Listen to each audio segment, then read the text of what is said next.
U.S. Secretary of State Antony Blinken is in Indonesia on the first leg of his visit to Southeast Asia. Top of the agenda is Chinese influence in the region and Washington's attempts to counter it. Blinken is expected to lay out the U.S. approach in the region in a speech on Tuesday. The U.S. is also keen on stepping up engagement with the 10-member Association of Southeast Asian Nations, or ASEAN, of which Indonesia is a very active member. And joining me now from Jakarta is our Asia-Pacific Bureau Chief, Georg Martes.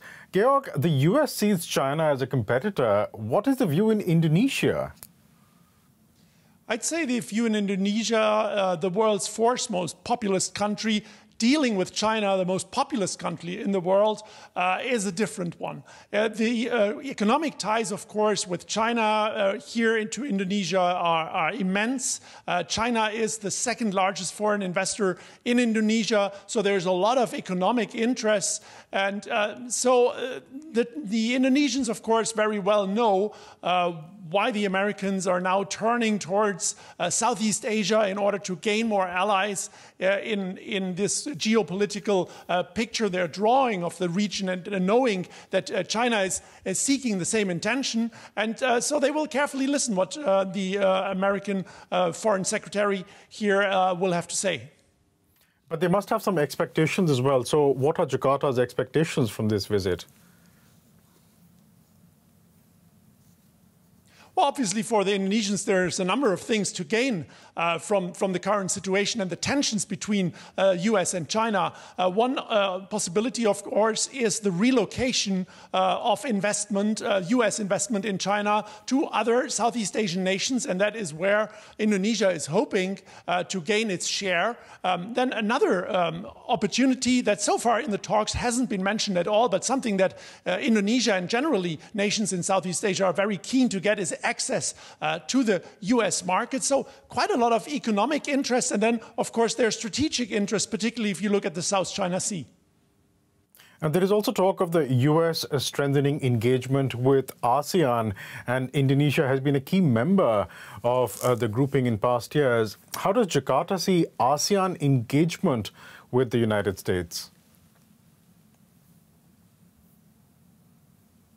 ASEAN, from an Indonesian perspective, with the headquarters here in Jakarta, are hugely important, of course. Particularly, I already mentioned the South China Sea and the Chinese dominance there. That is where Indonesia is seeking, structural support. That is where they have an open ear when it comes to strengthening security, infrastructure in the region. Publicly, I would say that they wouldn't share this idea of a bullying Chinese force. But of course, it is an important issue here. And of course, they're fully aware as well of the strategic investment of submarines, the AUKUS project that the United States and Great Britain have done with Australia. So all of this is where ASEAN plays an important role as more of a neutral partner of many states that have vested interests in these regions, to keep it fertile, to keep it prosperous, but also to keep it secure and stable. Georg Martes in Jakarta. We'll leave it there for the time being, but thanks so much for joining us today. And as Georg mentioned earlier, Indonesia has very significant economic interests with China. This relationship is worth taking a closer look at. Now, China is Indonesia's second largest foreign investor, with investment reaching some $4.8 billion in 2020.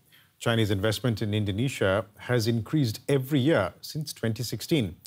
And last year, Indonesia's exports to China increased to $37.4 billion, an increase of 10.10% from 2019. Now, this economic interdependence obviously begs the question, where does Indonesia stand in relation to China? And to help me answer that, I'm joined in the studio by DW reporter Clifford Coonan. Clifford, welcome. You have looked at the region and you do follow developments in the region quite closely. I therefore have to ask you, does China have economic leverage over Indonesia, and particularly in terms of Indonesia's position on China? Well, I think it definitely has leverage, as the figures have shown there. You know, they've invested billions in power plants, highways, a high-speed rail link. There's a lot of investment coming in, and it's very important to developing Indonesia. On the other hand, Indonesia is kind of unusual in that it's such a big player in the region itself, so it has quite a lot of interest itself. In protecting its own interests. So often it's made decisions which seem to go against their economic interests, particularly on strategic areas in the South China Sea where they're competing over with China. China's claiming drilling rights for oil and gas there. They've actually pushed back on that.